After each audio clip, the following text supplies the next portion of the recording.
ฮัลโหลสวัสดีค่ะทุกคนวันนี้นะคะเราก็กลับมาพร้อมกับคอนเทนต์ที่มีคนเรียกร้องเข้ามาเป็นเวลาอันเนิ่นนานนะคะนั่นก็คือ10ซีรีส์เกาหลีแล้วก็วาไรตี้เกาหลีที่เราชื่นชอบนะคะ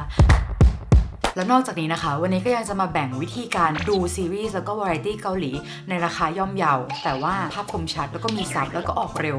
ครบเครื่องเลยใช่ไหมที่เราต้องการโอเคเรามาเริ่มที่เรื่องแรกกันก่อนเลยนะคะเรื่องแรกเอาที่แบบว่าเพิ่งออกมาช่วงนี้แล้วกันเนาะเรื่อง Hotel de Luna นะคะเป็นยูเรน่านะคะชอบไอยูมากๆก็จะต้องดูเรื่องนี้แน่นอนนะคะไอยูเนี่ยในเรื่องเนี่ยชื่อชังมันวอยนะคะเขาก็มีชีวิตอยู่มานานมากแล้วตั้งแต่สมัยก่อนจะมีอาณาจักรเกิดขึ้นอะไรอย่างนี้เลยอะเหมือนมีอะไรบางอย่างมีปมบางอย่างทำให้เขาอะไม่ตายสักทีแล้วเขาอะก็จะต้องสร้างโรงแรมขึ้นมาชื่อ Hotel de Luna เนี่ยแหละเพื่อที่จะเป็นโรงแรมให้กับผีให้กับวิญญาณฟังดูน่ากลัวใช่ไหมว่าสรุปเรื่องนี้เป็นเรื่องเกี่ยวกับผีหรอคือมันจะว่าเป็นเกี่ยวกับผีมันก็ใช่จะว่าไม่ใช่มันก็ไม่ใช่อะบอกก่อนเลยว่าเราเป็นคนกลัวผีไม่ค่อยดูหนังผีเท่าไหร่ถ้าเราดูอันนี้ได้คิดว่าคนที่กลัวก็น่าจะดูได้เหมือนกันนะคะผีที่ออกมามันไม่ใช่ผีที่ออกมาเพื่อเน้นให้เรากลัวเว้ยทุกคนมันเป็นผีที่ออกมาแค่แบบว่า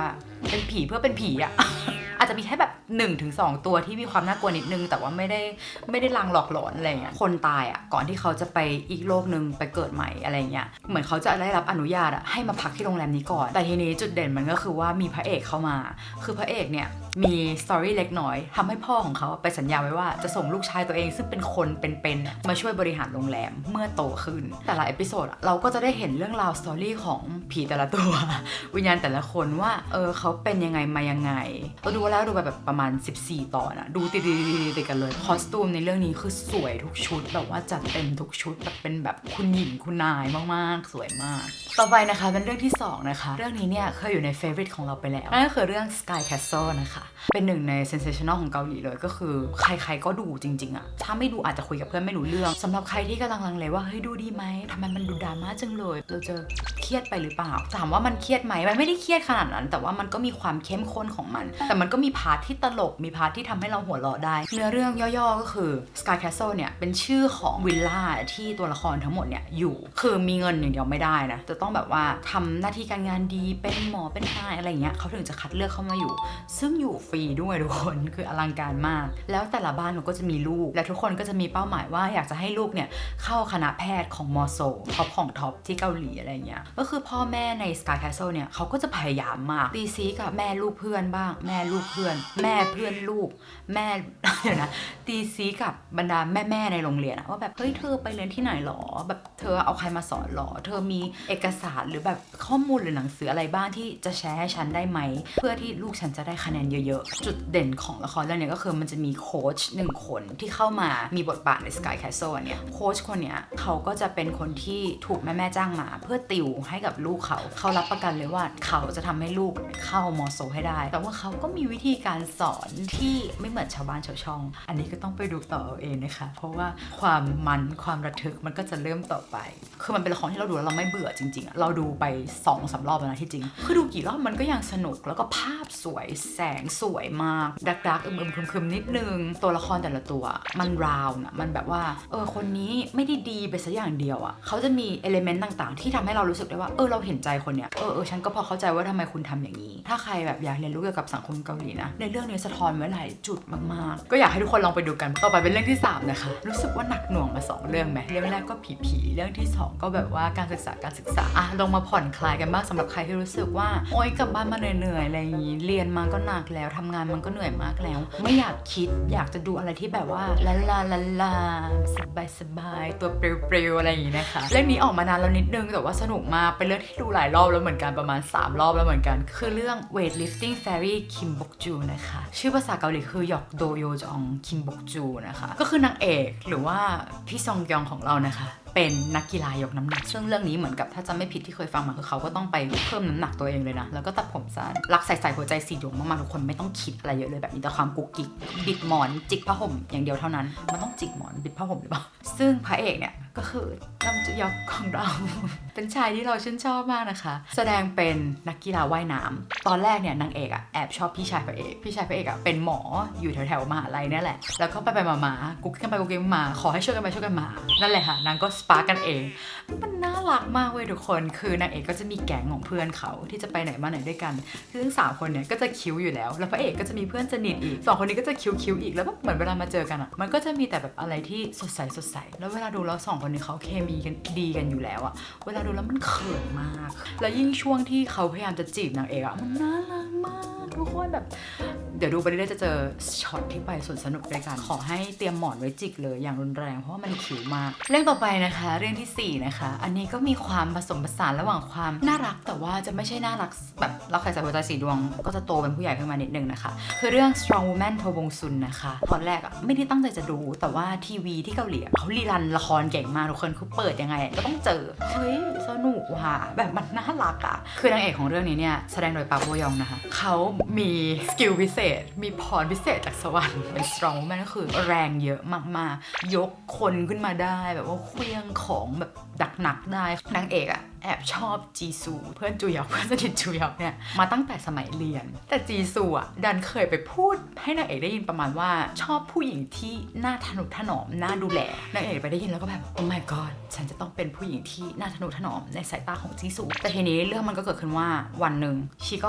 ็ไปสวนสาธารณะอะไรประมาณเนี้ยแล้วก็เจอพระเอกก็คือฮยองชิกนะคะฮยองชิกเรื่องนี้หล่อมากทุกคนหล่อแบบก้าวกระโดดจากปกติก็ไปเจอฮยองชิกที่สวนสาธารณะแล้วก็เกิดเหตุการณ์บางอย่างทำให้นางเอกอ่ะต้องช่วยเขาเอาไว้แล้วก็ใช้พลังช่วยไว้อะไรเงี้ยพระเอกก็เหมือนช็อกประมาณว่าแบบโอ้โหผู้หญิงคนนี้ทำไมแรงเยอะขนาดนี้ก็เลยจ้างมาเป็นบอดี้การ์ดเริ่มมีคดีเข้ามาเกี่ยวข้องประมาณว่าแถวบ้านนางเอกอ่ะมันมีคดีผู้หญิงเริ่มหายไปนางเอกก็จะต้องเริ่มมาช่วยเอาพลังเขาเนี่ยแบบมาช่วยสืบหาคดีแต่ในโซนของคู่พานางเนี่ยน่ารักมากโอ้ยพูดแล้วยังขนลุกเอาจริงๆนะตอนดูรู้สึกว่ายองชิกชอบนางเอกหรือเปล่าคือเขาสายตาเขาอ่ะมันย้อยมากๆจนมันแบบว่านี่ละครจริงๆหรอเพราะฉะนั้นใครที่ชอบแบบว่าไม่โรแมนต์จ๋ามากเกินไปยังมีอะไรให้ติดตามก็แนะนำเรื่องนี้นะคะสนุกสนานโอเคต่อไปเรื่องที่4นะคะเรื่องนี้ชื่อ Chill to Hwa Shin นะคะชื่อภาษาอังกฤษเนี่ยมี2ชื่อนะเวลาเสิร์ชจะชอบขึ้นมา2ชื่อก็คือ Jealousy Incarnate นะคะหรือชื่อเรื่อง Don't Dare to Dream นะคะนำแสดงโดยเจกงนะคะกงฮยจินพระเอกก็คือโชจองซอกนะคะเอาจริงๆแค่มีเจกงอ่ะมันก็ดูได้แล้วอะแบบมันเป็นการการันตีแบบแอะเข้าไปเลยว่าสนุกอะเอาจริงๆนะเรื่องนี้เนี่ยมันเป็นเกี่ยวกั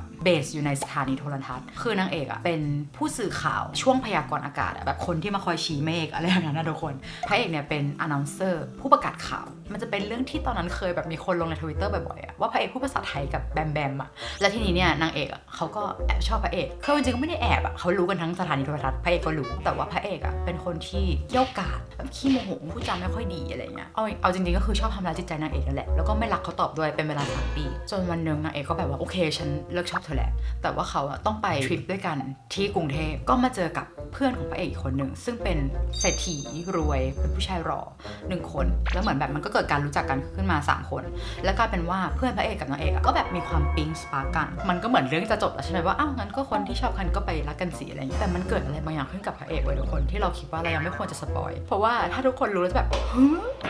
เป็นอันนี้หรอเขาสามารถบอกความลับนี้ได้กับนางเอกคนเดียวแล้วมันก็เลยทำให้เหมือนเกิดเป็นจุดที่ทำให้พระเอกกับนางเอกกลับมาโคจรเจอกันเป็นศึกระหว่างเพื่อนและเพื่อนแย่งนางเอกอะไรอย่างนี้มันก็แบบมีความสนุกสนานนะคะเราชอบที่ได้เห็นแบบเบื้องหลังด้วยของสถานีโทรทัศน์ว่าแบบกว่าจะมาเป็น announcer ได้กว่าจะเป็นผู้ประกาศข่าวได้แต่ละฝ่ายมันต้องเจออะไรบ้างมันต้องมีการทดสอบอะไรบ้างอะไรเงี้ยมันก็จะมีการสอดแทรกเข้าไปอยู่นะคะอยากให้ลองไปดูกันนะคะโอเคแล้วก็เรื่องสุดท้ายนะคะเรื่องดีที่สุดเอาไว้ตอนสุดท้ายที่เป็นซีรีส์นะเรื่องนี้เนี่ยไม่ว่าใครจะถามเมื่อไหร่ว่าพี่เจขอซีรีส์เกาหลีแนะนำหน่อยมันจะเป็นเรื่องเนี้ยที่มันผุดขึ้นมาเรื่องแรกเลยรู้สึกว่าเราแนะนำใครไปเราคิดว่าเขาจะไม่ผิดหวังก็คือเรื่อง Signal นะคะ Signal เป็นแนวสืบสวนสอบสวนนะคะพระเอกเนี่ยเขาเป็น profiler ก็คือเหมือนคนที่สมมติเห็นคน1 คนเขาก็จะวิเคราะห์จากประวัติคนนี้หรือว่าสิ่งที่เขาทำนู่นนี่นั่นเพื่อที่จะสืบคดีอะไรเงี้ยจุดพีคมันก็คือวันหนึ่งเขาไปเจอ walkie talkie อันหนึ่งโบราณมากแล้วเหมือนแบบมันอยู่ในลังหรืออะไรสักอย่า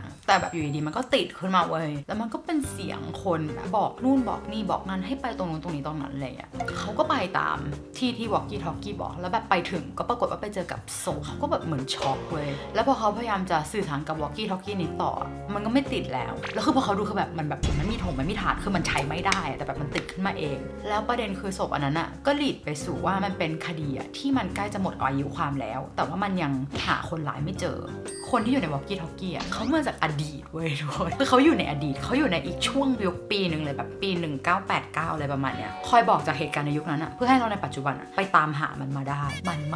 นมากคือคดีแต่ละอันอะสนุกมากแล้วก็คนที่มาเหมือนเป็นเกสในแต่ละคดีเล่นดีมากเห็นเขาบอกว่าหลายๆคดีก็เบสจากเรื่องจริงด้วยทำให้ช่วงหนึ่งที่ดูไปก็ไม่กล้าออกจากบ้านยามกลางคืนเลยทีเดียวทุกคดีอะมันจะแบบเชื่อมต่อไปหาจุดพอยท์ที่สำคัญทำให้ตอนสุดท้ายมันก็มีความพีคอะไรอย่างนี้ทีนี้มาเข้าสู่โหมดของ Variety บ้างนะคะ Variety แรกเนี่ยเป็นตัวดังนะคิดว่าหลายๆคนอาจจะเคยดูอยู่แล้วหรือว่าเวลาไอดอลที่ชื่นชอบไปออกก็จะดูนะคะก็คืออันนึงยองนิมนะคะหรือว่า Men on a Mission นะคะบางชื่อก็เรียกว่า Knowing Brothers เนาะความสนุกของมันก็คือเขาทำไปเหมือนเซตฉากเป็นโรงเรียนแล้วก็ทุกคนเป็นนักเรียนแล้วที่เกาหลีเนี่ยเขาค่อนข้างซีเรียสกับเรื่องอายุมากๆอ่ะคือถ้าเกิดว่าเราเด็กกว่าแล้วเราไม่พูดสุภาพกับผู้ใหญ่อ่ะมันจะเป็นเรื่องใหญ่มากระดับภาษาที่สุภาพเนี่ยว่าชนดันใหม่แล้วภาษาที่ไม่สุภาพว่าพันใหม่ซึ่งรายการเนี่ยมันก็เอาจุดเนี้ยมาเล่นด้วยการที่บอกว่าใครก็ตามที่มาเป็นเกสของรายการก็คือมาเป็นเพื่อนกันหมดเลยเหมือนเรียนโรงเรียนเดียวกันหมดเลยแล้วก็มาพูดพันไมค์กันหมดเลยก็ตลกตรงที่ว่าเกสเด็กมากๆแบบเป็นไอดอลเด็กๆอย่างเงี้ยแล้วก็แบบมายืนพูดพันไมค์กับผู้ใหญ่อะไรเงี้ยแล้วก็รายการเนี้ยเคมีของพิธีกรของตัวหลักมันดีมากคือทุกคนมีคาแรคเตอร์ที่ชัดเจนมากคือถ้าดูไปเรื่อยๆก็จะเริ่มเลือกได้แล้วว่าเราชอบคนไหนเขาก็จะมีพาร์ทนึงที่เราชอบที่สุดเลยเซกชันนึงก็คือเซกชันให้ลองทายดูอย่างเช่นสมมุติเราบอกว่าเนี่ยเคยมีครั้งนึงที่เราเดินแล้วเราตกซ่วมอะไรเงี้ยเลยลองทายดูซิว่าเราทำอะไรแล้วเราตกซ่วมแล้วทุกคนก็จะพยายามถ่ายนู่นถ่ายนี่เข้ามาแล้วมันตลกแบบเป็นรายการที่สนุกมากแล้วก็เรตติ้งที่เกาหลีก็ดีมากๆรายการต่อไปนะคะเป็นแนวทอล์กโชว์บ้างนะคะชื่อรายการ Radio Star นะคะเขาชื่อ Radio Star เพราะว่าเขาจัดเซตเป็นเหมือนห้องส่งวิทยุแล้วก็เขาจะมีพาร์ทให้เกสเนี่ยร้องเพลงด้วยตอนเรารู้สึกว่ารายการเนี้ยมันสนุกเพราะคิมกูราเนี่ยเป็นพิธีกรโด่งดังเรื่องคำพูดของเขาแบบฟีบากถามอะไรแรงๆมุ่งไปที่ประเด็นอะไรอย่างเงี้ยแล้วเวลาดูเราก็แบบโอ้แบบจึ๊กรู้สึกว่าถ้าเราเป็นเกสแล้วไปออกรายการเนี้ยเราจะแอบกลัวๆนิดนึงเพราะว่าเขากล้าถามจริงๆแล้วเขาก็แบบล้วงลึกอะเราคิดว่าบางทีที่เขาถามไปอะมันอาจจะไม่ใช่สคริปต์หรือว่าบทที่เขาส่งไปก่อนด้วยซ้ำว่าเขาจะถามเรื่องพวกเนี้ยแล้วก็อีกอย่างนึงที่รู้สึกว่ารายการเนี้ยเขาทำได้ไงวะก็คือส่วนมากอะเขาเชิญเขาจะเชิญแขกมาประมาณ 3-4 คนแล้ว 3-4 คนเนี้ยมักจะไม่ค่อยเกี่ยวอะไรกันสมมติคนนี้อยากแบบโปรโมทอัลบั้มตัวเอง1คนอีกคนมาโปรโมทละครอีกคนมาเฉยๆ3คนนี้อาจจะไม่รีเลทกันอาจจะไม่รู้จักกันเลยก็ได้แต่จับมานั่งข้างๆกันแล้วก็ทีมันก็มีความออกเวิร์ดที่มันตลกเกิดขึ้นได้อะไรอย่างเงี้ยก็รายการต่อไปนะคะเป็นอีกหนึ่งรายการที่เป็นแนวทอล์กโชว์เหมือนกันชื่อรายการอินเซงซุยจิหรือว่า Tipsy Talk นะคะซุยจิบนะคะแปลว่าร้านเหล้าถูกต้องค่ะทุกคนเกาหลีสามารถเอาร้านเหล้ามาทำเป็นรายการทอล์กโชว์ได้นะคะเวลาเราดื่มเหล้าเราก็จะคุยเรื่องชีวิตของเราออกมาแบบเหมือนทำให้เราเปิดอกออกมาได้มากขึ้นใช่ไหมซึ่งรายการนี้เนี่ยกินจริงๆนะทุกคนนั่งล้อมวงแล้วกินแล้วก็คุยกันอะคือตอนเห็นเขาแล้วแบบเฮ้ยเอางี้เลยเหรอความแตกต่างจากทอล์กโชว์อื่นก็คือพอเรื่องเล่าแล้วไม่พอใช่ไหมรู้สึกว่าเวลาคุยกันอะมันมีความสบายๆนิดนึงเหมือนกับว่าคุณมาถึงแล้วก็อยากเล่าอะไรให้เราฟังหรือว่ามีเรื่องเครียดๆอะไรให้เราฟังหรือว่ามีเรื่องสนุกๆอะไรเล่าให้เราฟังรู้สึกว่าพอมันมีอาหารมีเหล้าเข้ามาเกี่ยวมาทำให้เขารีแลกซ์กันจริงๆนะว่าไม่ได้เป็นทอล์กโชว์ที่นั่งเกรงๆแล้วก็แบบครับค่ะรายการนี้ก็เหมือนกันเวลาเป็นดาราที่ไม่รู้จักมาออกก็ยังนั่งดูเพราะว่ามันตลกเวลามาออกรายการเนี่ยดูพูดเรื่องจริงอะดูจริงใจอะดูไม่ได้แบบว่าตั้งใจมาเพื่อขายภาพลักษณ์เพราะยังไงก็นั่งกระดกแก้วกันอยู่แล้วอะมันก็เลยเหมือนนั่งดูดาราในเวลาส่วนตัวของเขาพูดอย่างนี้ได้ไหมมาถึงรายการสุดท้ายแล้วนะคะทุกคนรายการนี้เนี่ยเป็นรายการที่เราเพิ่งมาดูเอาช่วงหลังๆเพิ่งออกมาไม่นานนะคะชื่อรายการ Omniscient Interfering View นะคะชื่อยาวมากใช่ไหมชื่อเกาหลีก็ยาวมากชื่อชอนจีจอกชัมกอนชิจองยาวมากเพราะฉะนั้นเขาจะเรียกสั้นๆว่าชอนชัมจีรายการนี้เนี่ยก็เป็นอีกหนึ่งรายการที่น่าสนใจนะเรารู้สึกว่าเป็นเรื่องที่หลายคนก็น่าจะอยากรู้กันเขาจะเชิญแขกมาพร้อมกับเมเนเจอร์คือเมเนเจอร์จะนั่งอยู่นอกซีนแล้วเขาก็จะนั่งล้อมวงกันแล้วก็เหมือนดูรายการไปด้วยกันแนววีกอตแมนเนตพวกนั้นอะที่เหมือนเอาจอมาให้ดูเราก็นั่งดูพร้อมกันใช่ไหมเขาก็จะไปถ่ายชีวิตของดาราชีวิตของเมเนเจอร์ด้วยว่าเมเนเจอร์ของดาราคนนี้เป็นยังไงแบบมีจุดเด่นอะไรบ้างหรือว่าวันๆชีวิตเมเนเจอร์ต้องผ่านอะไรมาบ้างแบบชีวิตมันทรหดขนาดนี้เลยเหรอมันก็จะเป็นเหมือนมุมเบื้องหลังอะที่เราไม่ค่อยได้รับรู้เท่าไหร่ปกติเวลาเราเห็นเมเนเจอร์ก็คือเราจะเห็นช็อตที่เขาไล่แฟนคลับหรืออะไรแบบนี้แบบต่อสู้เพื่อปกป้องดาราอะไรอย่างงี้เป็นส่วนใหญ่ใช่ไหมแต่รายการนี้ก็คือเมเนเจอร์คือสปอตไลท์เต็มๆเลยซึ่งมีเมเนเจอร์หลายๆคนได้ดีโด่งดังจากรายการนี้ก็มีนะแบบว่ามีพรีเซนเตอร์เข้าอะไรอย่างนี้เลยก็มีนะถ้าให้แนะนำตอนที่เรารู้สึกว่าสนุกนะมีตอนของSeventeenคือด้วยความที่Seventeenมี13คนคือแค่คำว่า13คนมันก็ดู วุ่นวายแล้วใช่ไหมแล้วเขามีเหมือนเมเนเจอร์เข้ามาใหม่แล้วก็ต้องดูแลทั้งหมดเนี่ยเขาก็จะฉายดูว่าเขาต้องทำยังไงบ้างเวลาสั่งข้าวต้องทำยังไงเวลาเช็ครวมผลต้องทำยังไงแล้วก็อีกเอพิโซดที่สนุกคือชองฮากับเมเนเจอร์เขาสนิทกันมากแล้วเมเนเจอร์เป็นผู้หญิงตัวเล็กๆแบบน่ารักอ่ะเขาก็จะพาไปดูว่าเวลาชองฮาแบบไปเต้นแต่ละที่ต้องทำยังไงบ้างแล้วคนที่เป็นเมเนเจอร์เนี่ยต้องคอยดูแลจุดไหนบ้างต้องระวังจุดไหนบ้างมันมีหลายๆจุดอะที่เรารู้สึกว่าเฮ้ยมันต้องขนาดนี้เลยหรออะไรเงี้ยเราก็จะได้เห็นกันแบบมันเปิดโลกทัศน์มากเลยแบบเป็นเบื้องหลังของวงการที่ไม่น่าจะได้เห็นผ่านจากรายการอื่นๆอะไรเงี้ยนะคะโอเคก็แนะนำไปแล้วนะคะ10รายการด้วยกันนะคะหวังว่าทุกคนจะชื่นชอบกันยังไงลองไปดูกันแล้วก็มาบอกฟีดแบ็กได้หรือว่าใครมีเรื่องแนะนำมีวาไรตี้แนะนำก็พิมพ์มาไว้ข้างล่างได้เลยนะคะแล้วก็ทีนี้ทุกคนอาจจะสงสัยว่าแล้วดูในไหนดีคะพี่ปกติเนี่ยนอกจากเราบางทีไม่ต้องการซับบางทีเราก็จะแบบไปดูในเว็บรีรันเกาหลีบ้างแต่บางทีมันหายากมากกว่าแบบมันจะเจออันที่ชัดๆอะไรเงี้ยก็จะมีความหงุดหงิดก็เลยทุกวันนี้เป็นปรสิตนะเกาะแตมมี่อยู่ใช้เว็บ viu.com หรือว่า view เนี่ยของแตมมี่อยู่แตมมี่ขอ user view หน่อยแต่ว่าตอนนี้เนี่ยไม่ต้องแอบใช้ของแตมมี่อีกต่อไปแล้วไม่ต้องเป็นปรสิตของใครอีกต่อไปแล้วคือเราจะมาแนะนำให้ทุกคนสามารถดูวิว1 เดือนได้ในราคา1 บาทสามารถทำง่ายๆนะคะโดยผ่านทาง Shopback นะคะ Shopback เนี่ยเป็นเหมือนตัวกลางในการที่เราเนี่ยจะเข้าไปร้านค้าต่างๆเราสามารถเข้าไปผ่าน Shopback ได้อย่างเช่น Lazada Shopee Agoda Booking มีหลายร้านค้ามากนะคะทำไมเราต้องใช้ Shopback มันมีคำว่า back อยู่ใช่ไหมทุกคนคำว่า back ก็คือเราจะได้เงินคืนเว้ย ไม่อยากจะเชื่อก็ต้องเชื่อก็คือเราเข้าไปใน Shopback ปุ๊บเนี่ยนะคะเราก็สามารถสมัครได้จะล็อกอินผ่านทาง Facebook ก็ได้หรือใครจะใช้อีเมลก็ได้นะคะอย่างเช่นสมมติว่าเราเนี่ยอยากจะดูวิวที่เจบอกไปใช่ไหมสามารถกดลิงก์ด้านล่างได้เลยเดี๋ยวแปะลิงก์ไว้ให้ข้างล่างนะคะสำหรับสมาชิกใหม่ของ Shopback เท่านั้นนะมีโปร1 บาทนี่แหละให้เลยก็คือพอกดเข้าไปในลิงก์ปุ๊บเขาก็จะลิงก์จากแอป Shopback เนี่ยไปหา Shopee พอเราเข้าไปใน Shopee ปุ๊บเราก็สามารถเลือกได้เลยว่าเราจะเอา1 เดือน1 บาทหรือว่าเราจะเอา3 เดือน115 บาทซึ่งปกติแล้วเนี่ยราคาจะอยู่ที่315 บาทหรือว่าเราจะเอาแบบ6 เดือน199 บาทซึ่งปกติราคาจะอยู่ที่399 บาทก็คือได้เงินคืนไปแบบหลักร้อยถึง200เลยเข้าไปซื้อใน Shopee เสร็จแล้วปุ๊บเขาก็จะให้เป็นโค้ดออกมานะตรงแจ้งเตือนนะมันจะมีขึ้นมาเป็นโค้ดเราก็ก๊อปโค้ดอันเนี้ยซึ่งเงินพวกนี้คืนจากไหนก็จะคืนเข้าไปใน Shopback ของเราไว้ทุกคนวิธีทำก็คือลิงก์เข้าไปเสร็จแล้วใช่ไหมคะก็ไปกดปุ่มซื้อได้สมมติอยากได้1 เดือนก็เลือก1 บาทไปเวอร์ชัน1 บาทไปแต่ว่าทีนี้ตอนแรกเราก็ต้องเป็นคนจ่ายตังค์ทั้งหมดไปก่อน119 บาทนะเสร็จแล้วพอเราซื้อเสร็จปุ๊บเรากลับมาในแอป Shopback เขาก็จะคืนเงินให้เรา118 บาทกลับเข้ามาใน Shopbackก็เท่ากับว่าเราเสียไปแค่1 บาทซึ่งเวลาเราซื้อเขาก็จะขึ้นบอกเลยนะว่าเราจะได้คืนเท่าไหร่บ้างแล้วเงินที่คืนมาจะทำยังไงต้องเอาไปใช้ในแอปเขาอย่างเดียวหรือเปล่า no เอาคืนได้เป็นเงินจริงๆได้เลยเมื่อเราได้เงินคืน100 บาทปุ๊บเราสามารถใส่เลขบัญชีเราลงไปได้แล้วมันก็จะกลับเข้ามาในบัญชีเราคือเราได้เงินสดกลับคืนมาสามารถเอาไปใช้ได้เลยเยี่ยมมากๆถ้าเกิดว่าใครเป็นสมาชิกวิวอยู่แล้วเป็นสมาชิกแบบพรีเมียมอยู่แล้วเนี่ยจะต้องเลิกพรีเมียมอันเก่าก่อนเพราะว่าปกติพรีเมียมเขาจะต่อให้เลยใช่ไหมถ้าแนะนำก็คือสมัครอีกแอปเพิ่มไปเลยก็ได้แล้วก็เอาโค้ดเนี่ยไปใส่เพื่อดูได้1 บาทแต่ว่าสำหรับใครที่ยังสงสัยนะคะว่าแล้ว Shopback ทำอะไรได้อีกนอกจากวิว1 บาทเนี่ยก็ตามที่เราบอกไปเลยเมื่อกี้ว่าเขาเป็นตัวกลางใช่ไหมเวลาเราเข้าไปเราก็เข้าไปผ่านแอป Shopback ใช่ป่ะคะสมมติเราเข้าไปของ Lazada เนี่ยเราจะได้ cashback คืนกี่เปอร์เซ็นต์เขาก็จะระบุไว้เลยแล้วก็ไม่ต้องตกใจว่าซื้อไปแล้วทำไมเมลมันเด้งกลับมาว่าได้เงินคืนแค่ไม่กี่สตางค์เองคือมันจะใช้เวลานิดนึงประมาณ7 วันทำการนะคะเป็นหนึ่งในแอปพลิเคชันใหม่นะที่เรารู้สึกว่ามันคุ้มค่าได้ของด้วยแล้วก็ได้เงินคืนด้วยนะคะหวังว่าทุกคนจะชอบคลิปนี้กันนะคะได้ไปทั้งซีรีส์จุกๆวาไรตี้จุกๆแล้วยังได้วิธีการดูแบบถูกๆแล้วก็แอปพลิเคชันเอาไว้ซื้อของยังได้เงินคืนอีกนะคะยังไงลองไปใช้กันดูตอนนี้เราก็เริ่มใช้อยู่รอวันที่มันจะถึงแบบหลายๆพันแบบเพื่อนๆบ้านนะคะ